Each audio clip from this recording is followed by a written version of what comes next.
had so many people on my table and I've heard so many stories. And you know what? I figured out that there was a body and a mind connection. And we're here to share some of my experiences and hopefully answer some of your questions.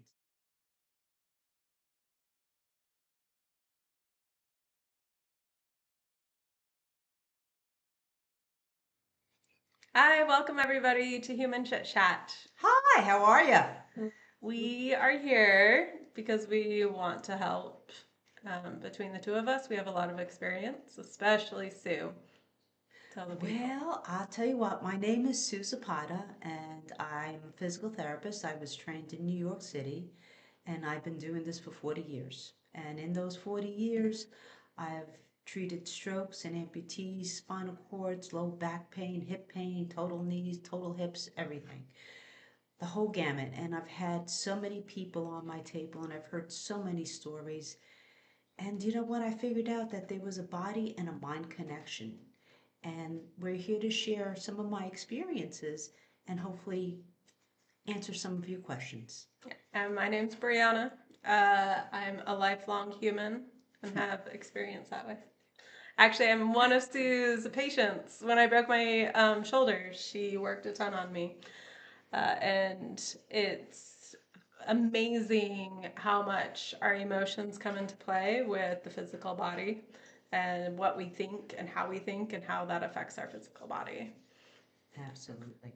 We So, what I want to start this series with is something plain and simple that has a major connection between the body and the mind, and that is the act of breathing.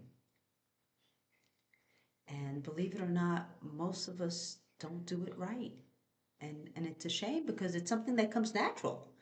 And it's not to say that it's wrong, but there's a more efficient way to breathe. It's like, you see somebody running and you go, oh, they're running. And then you see an elite runner and you go, whoa, they're running. So it's just about fine tuning how we breathe so that overall we can increase the quality of our body health.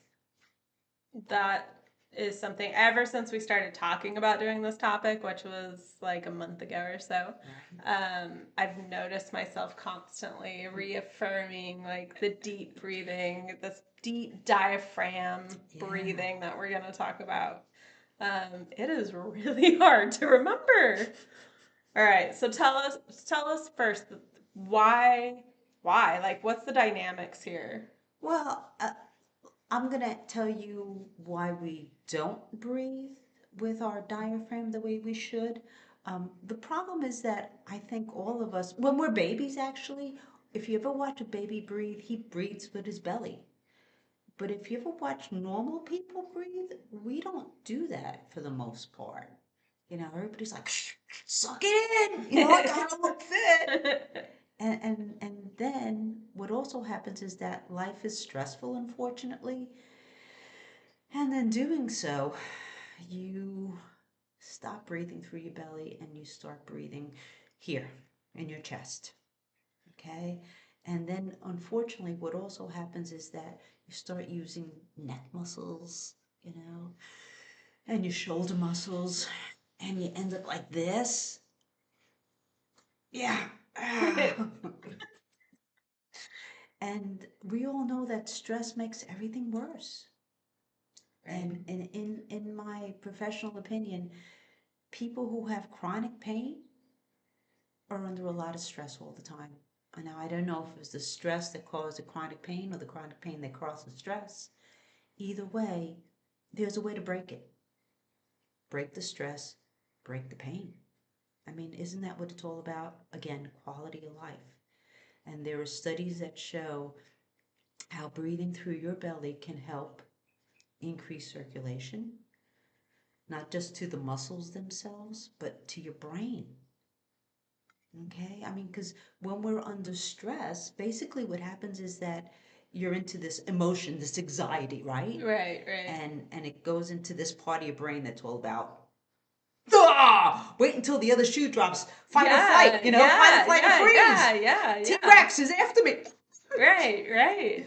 I totally get So, in that space. when we get there, we don't think rationally. That prefrontal cortex is not activated. In fact, it kind of takes a back seat.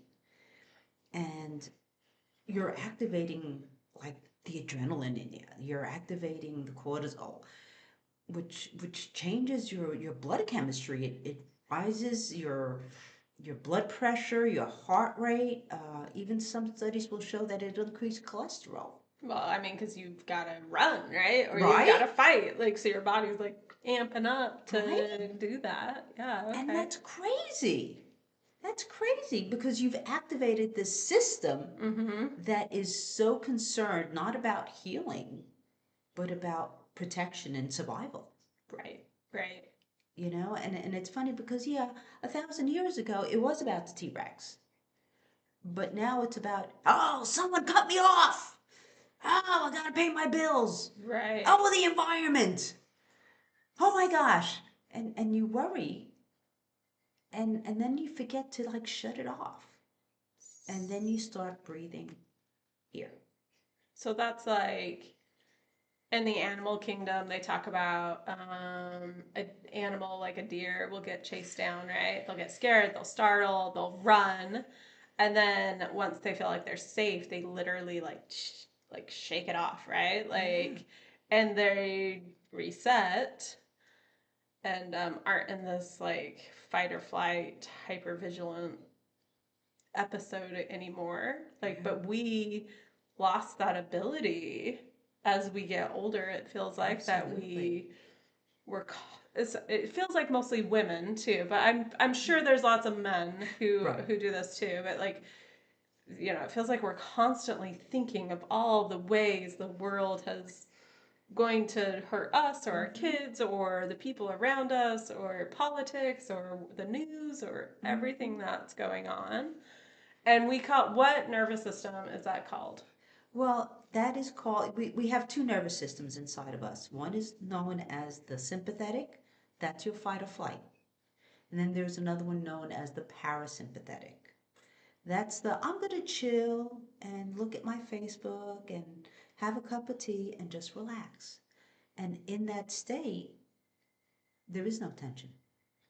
Because the other thing that happens is when we stress out, we tense up our muscles, which then can give you more pain. Oh, okay. But if you're relaxed, it's a different part of your brain. It's not the fight or flight. It's that part of the brain that then was going to release serotonin, the I feel good kind of hormone, the hormone that helps against depression and anxiety. And this allows us to be present in our moments, right? Digestion. Oh, yeah. Um, like, at least that's the thing that I find the most helpful for me is when I'm more in my parasympathetic, like my digestive system is like on point. Well, not just digestion, it helps obviously with the cardiovascular. Studies have shown that, diaphragmatic breathing helps with any kind of COPD or asthma. It helps you with your core because the fact is when you start breathing through the diaphragm, it starts activating some of those muscles down there in the core. The core is not just your abdominals, it includes your diaphragm as well as your pelvic floor down below. Okay. And when you take that deep breath, it's like you nudge those little guys and go, hey, hey, be active, be aware. Oh, interesting. So it helps to have that postural stability. And that's why we teach in physical therapy to diaphragmatic breathe to help with back pain. Because A, it's going to relax the muscles. B, it's going to start engaging those muscles that help with the lower back pain.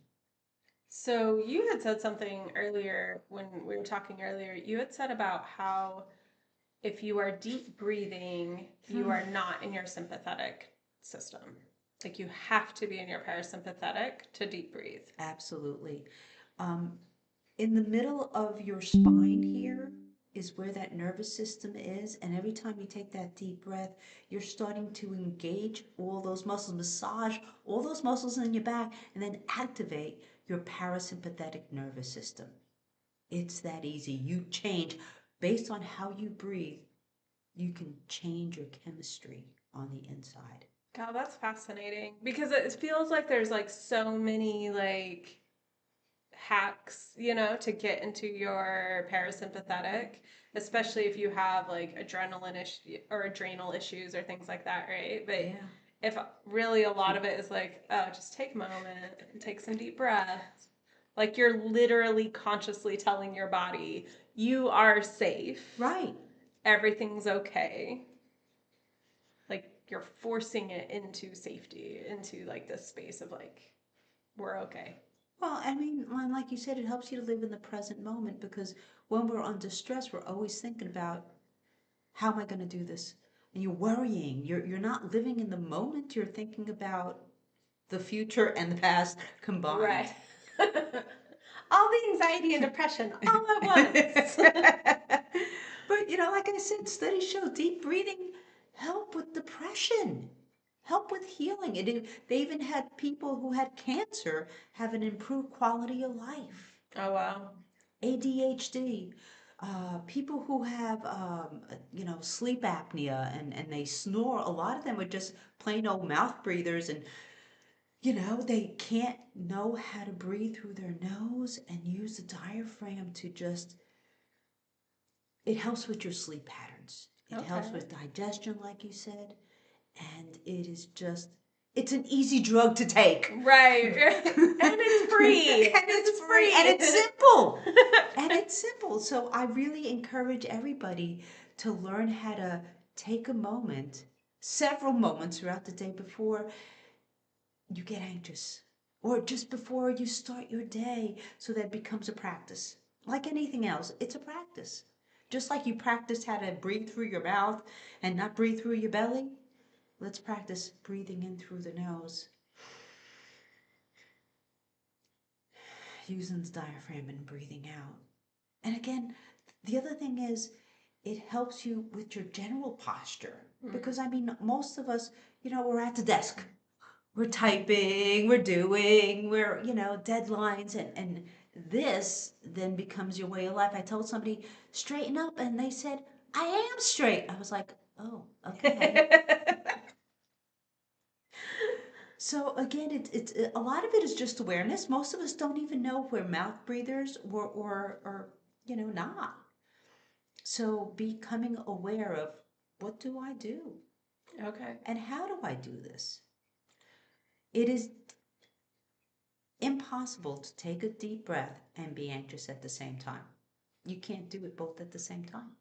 Well, and something else you had talked about that I didn't know was that this diaphragm is like a muscle that spans like front to back, side to side. It's like a giant balloon, like the top of a balloon, right? It connects in with all of it. Absolutely. It's a giant dome it's right underneath your rib cage. And that when we breathe, we're just not breathing out, but we're breathing to the sides and we're breathing to the back.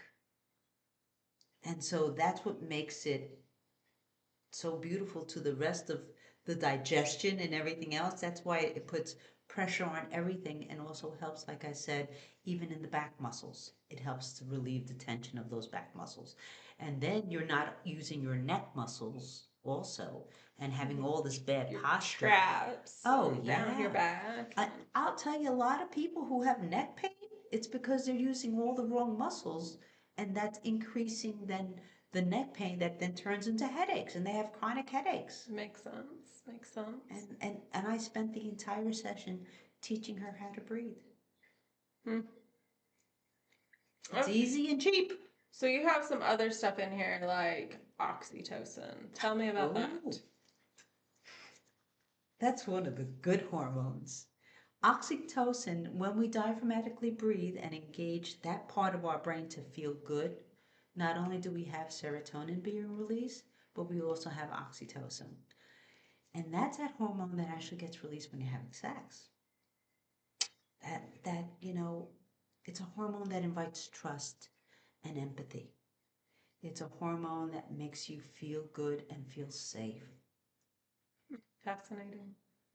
That's fascinating that literally just like breathing, because you do only hear that oxytocin is that big like bonding hormone, that it's like sex or babies Right? or breastfeeding, like that's your ways to get it, but breathe. Oh, wait, there's more. There's more.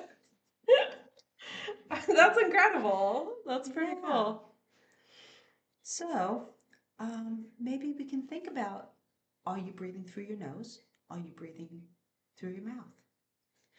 Because when we breathe just through our mouths, we tend to take short breaths here through the chest. Okay? Okay. So I'm going to start real simple. And that's about your posture inside your mouth. Okay? So the first thing I'm going to say is, where's your tongue? The roof of my mouth. Very good. Hey, so proud of you. We've had so much dental stuff with the kids. I've got this one. Okay, so if you try to take a breath through your nose and leave your mouth, your tongue on the bottom, try that. Tell me how that feels. Uh, well, it feels awkward, but it also feels like my tongue is like pushing back further, like kind Okay. of hard to get air all the way down. Okay. Leave it up by the roof of your mouth, right behind your front teeth, and take that breath again now. And now it like pulled forward. You open up your sinus cavities easier, right? And you're able to take that fuller breath. Mm-hmm. And the fact of the matter is, our noses and nasal cavities are designed to filter stuff, so that the bad stuff doesn't come down into our lungs. When you're breathing through your mouth, everything comes in. Yeah. There's no filter. Okay. Yeah. So you're more prone to more gunk maybe in your lungs, respiratory issues, the whole 9 yards. Right. So it starts with, what is the position of your mouth and your tongue? Okay. Okay. Straightening up your shoulders. Okay. Making sure you're not hunched over. Okay. Engaging the shoulder blades. Alrighty. Nice and tall. And then thinking, if I take a deep breath through my nose, fill up the cavity down here in your abdomen. And then blow out. Should you blow out your nose or out your mouth? Out your nose. Okay. Out your nose. And you can just, well, if you're not really sure if you're more of a belly breather or more of a chest breather, you can put one hand on either side and take a breath just naturally and see which hand actually moves more. Is it more your belly? Is it more your chest? Oh my gosh, I was trying to breathe through my chest and I realized I was just looking at myself. These muscles started to engage. Watch, I'm going to breathe through my chest. God, that's a scary. I don't want that. I don't want that. It's easier to breathe with your chest with your mouth. Right, it is. Like I can do that with my mouth. Mm-hmm. But it's hard if I'm trying to breathe through my nose. It's hard to breathe with my chest. Okay. So let's not breathe through the mouth. Breathe through the nose. Tongue behind the front teeth. Shoulders back. Relax these muscles. If you go in the mirror and realize these guys are really big and thick, chances are you're a chest breather. All right. Alrighty. Now sometimes you can just leave your hands on your belly and see if when you expand, you can see your hands kind of.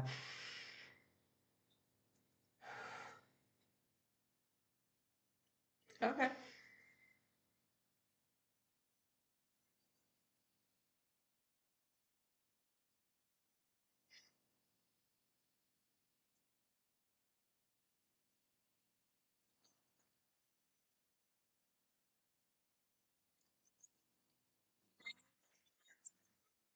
I think a lot of this is stress. Uh, do you know a few other techniques beside, like, to help us manage stress to keep us in our parasympathetic system?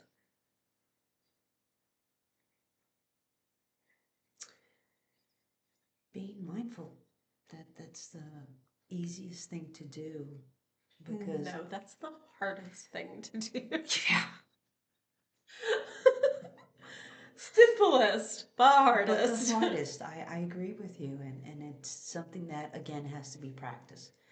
Just like your posture has to be practiced, your tongue has to be practiced, your breathing has to be practiced, and just your awareness of where you are, where my mind is. Because my mind will follow my body will follow my mind. Yeah, okay. Okay. Okay? So they do connect, and if one is stressed out, then the other one's stressed out. Right. Right? They say it's 6 inches between your heart and your mind. That's an interesting 6 inches. Sometimes miles. Yes. No, Yes. but that makes sense though. Your mind follows your body and your body follows your mind. Like that's a two-way kitchen door that happens. Right. There's when your heart pumps, right? There's electricity, right? It's a pump, it's a battery that pumps and it has a field around it, right? And Hmm. then your brain has brain waves and it also has a field around it. Yeah, electromagnetic field. Absolutely. Hmm. So your body is in its best shape when the two fields are in synchrony. In harmony with each other. And Okay. yeah, I mean, we want to be the best that we can be. We don't want to just run. We want to be elite runners. All right. So, any other questions? No, I think that's pretty good. If you have any questions in the comments, let us know. All righty. Well, thank you so much for spending some time with us, and hopefully, we'll do this again soon. See you next week.